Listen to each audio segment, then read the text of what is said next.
every single day, we just talk about problems in the city. Our page 1, our remaining 5 pages are full of these problems. Delhi still believes that the problem of cities can be solved singularly by policies. Policies of allocation of resources, take out 1 lakh crore from this scheme, put it into another. I think the first JNUM scheme had something like 1 lakh odd crore, the second had 1,75,000 crores. In the second scheme, only 30% of the budget has been actually used on the ground.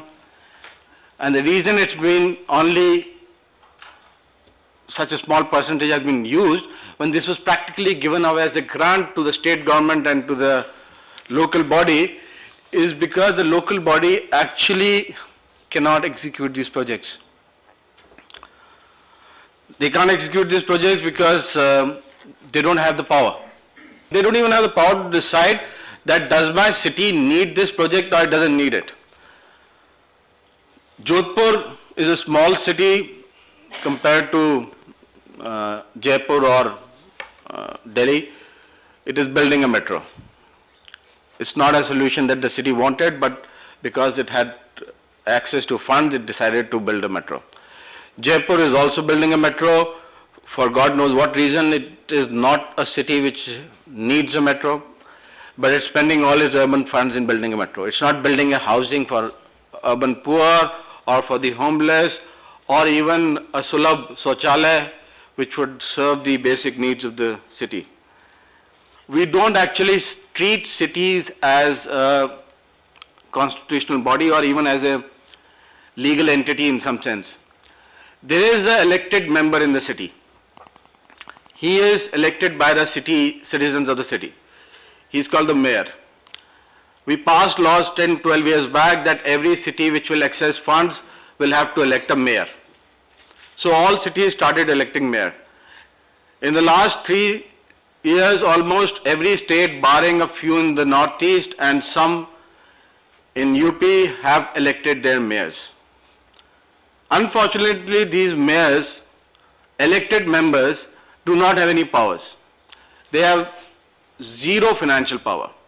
So it's like a member of parliament who does not even have a 10 crore or 4 crore to spend on his constituency. All the financial powers exist with the city bureaucracy, which is the municipal commissioner, who in turn is controlled by the chief minister or the urban development minister. He is a bureaucrat who stays in the position for 2 years. The mayor stays for 4 years. The mayor typically sees 3 municipal commissioners. These 3 municipal commissioners don't typically would like to work with the mayor.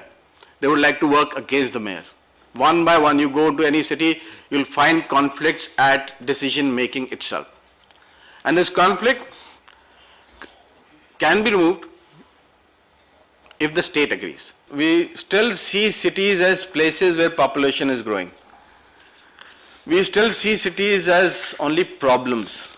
We don't realize that these cities are growing because there is economic activity. Anybody goes to a city not to live only but to work. There is no planning of these cities based on 2 factors.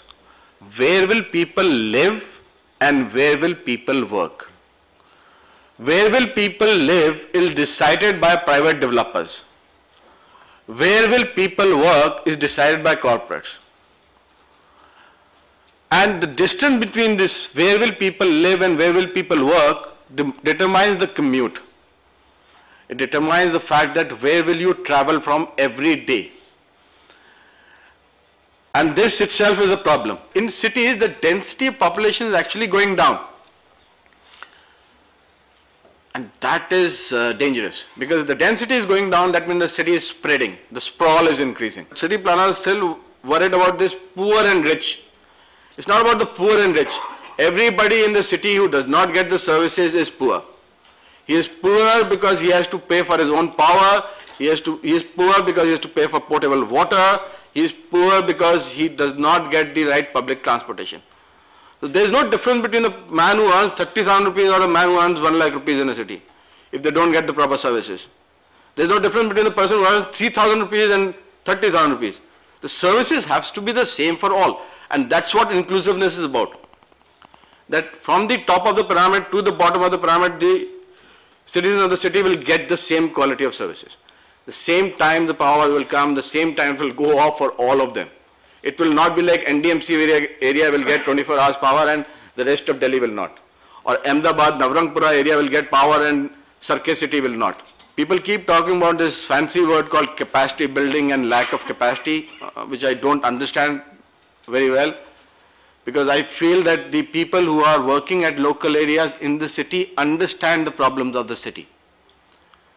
I mean, to assume that they don't have the capacity to provide a solution is presuming that you understand their problem much better than they understand it.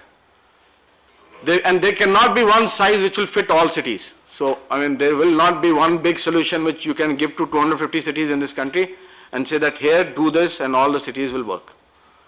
The problems are local, the solution will have to be local, the resource generation allocation will have to be local.